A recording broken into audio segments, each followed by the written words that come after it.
there, guys. So we've been talking about authors and illustrators. Authors write the words for a story, and illustrators draw the pictures. Today we're going to talk about what happens after the author and illustrator's work is done. After the author and illustrator are done, the words and pictures go to someone called an editor. An editor checks them over to make sure there's no mistakes and they look right for the book. And then they go to a publisher. A publisher is actually a company with a lot of people working together, and they put the book together. They print out the pages, they bind them together, they put a cover on to make a finished book. So we're going to sing our song today, but we're going to add a verse about the publisher. We're going to say the publisher puts it together, and we're going to put our hands together like we're putting a book together. Okay, let's start with the author. Get out your pencil. Everybody ready? The author writes the words, the author writes the words. Hi-ho, librario, the author writes the words. Ready to be the illustrator and draw? The illustrator draws, the illustrator draws. Hi-ho, librario, the illustrator draws. All right, here we go. The publisher puts it together. The publisher puts it together. Hi-ho, librario, the publisher puts it together. Very good job. We're going to read a really awesome book today called The Interrupting Chicken. David Ezra Stein is the author and the illustrator for this book. And if we want to know who the publisher is, that company with a lot of people working to put the book together, we can go to one of the first pages inside, the title page. Here we see the title again. Here's the author and illustrator's name. And right here at the bottom of the title page, we can see the publisher. This publisher is called Candlewick Press. I think you're really going to like this story. This book is called Interrupting Chicken, right, Papa? Yes. Now please, don't interrupt the story.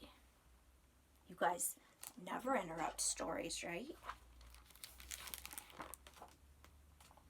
It was bedtime for the little red chicken. Okay, my little chicken, said Papa. Are you ready to go to sleep? Yes, Papa, but you forgot something. What's that? Asked Papa. A bedtime story.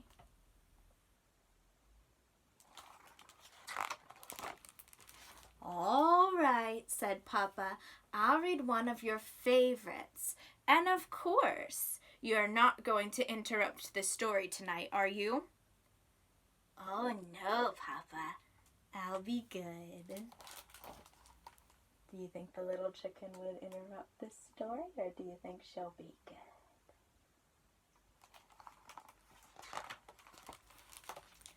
So the story they're reading is Hansel and Gretel. Have you heard that story? It's a fairy tale about two little kids that get lost in the woods. Hansel and Gretel were very hungry. Deep in the woods, they found a house made of candy. Nibble, nibble, nibble, they began to eat the house until the old woman who lived there came out and said, "What lovely children! Why don't you come inside?" They were just about to follow her when out jumped the little red chicken, and she said, "Don't go in, she's a witch." So Hansel and Gretel didn't go in. The end. Is that how the story goes? Chicken? Yes, Papa. You interrupted the story. Try not to get so involved. I'm sorry, Papa, but she really was a witch. Well, you're supposed to be relaxing so you can fall asleep. Let's try another story. I'll be good. Do you think Chicken will be good this time?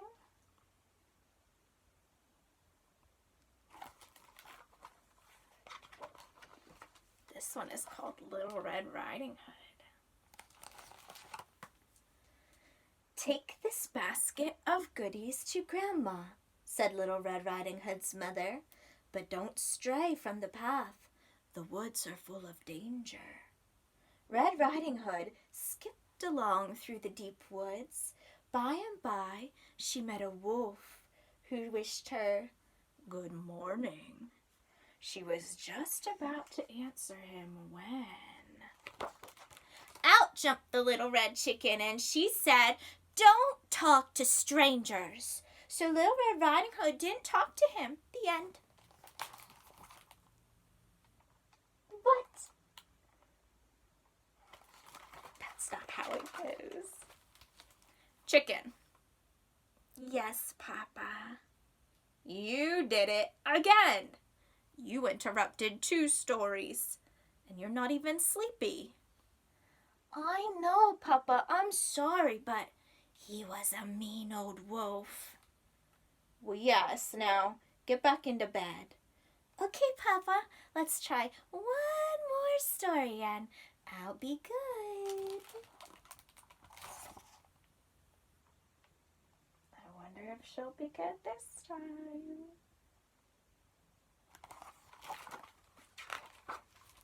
This story is called Chicken Little.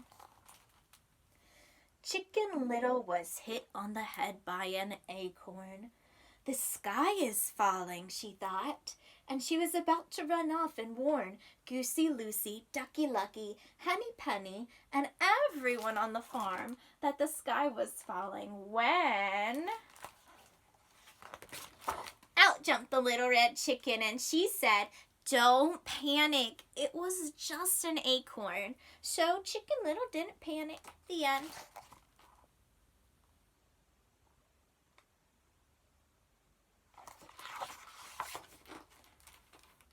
Chicken. "Yes, Papa." "You did it again." "Oh, Papa, I couldn't let that little chicken get all upset over an acorn. Please read one more story, and I promise I'll fall asleep." "But Chicken," said Papa, "we are out of stories. You interrupted them all."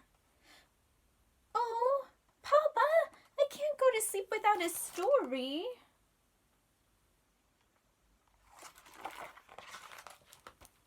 "Well then," said Papa, yawning, "why don't you tell me a story?" "Oh, me tell a story?" said the Little Red Chicken. "Okay, Papa, here we go. I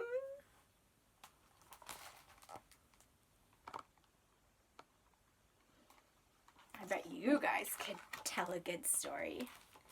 Look, the little chicken is being an author and an illustrator. She's making her own story. Bedtime for Papa by Chicken. Once there was a little red chicken who put her papa to bed.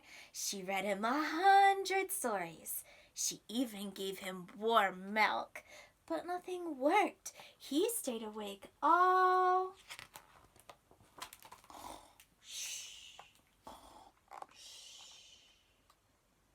What do you think that is? Who's snoring? Is that Papa interrupting? Papa?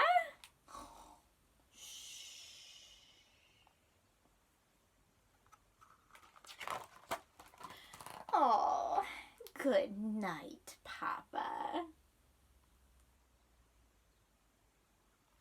Who fell asleep? It was the Papa. And there it says, the end. So I really love this Interrupting Chicken book, and I hope you guys learned a little bit today about how our books are made and who makes our books. See you next time.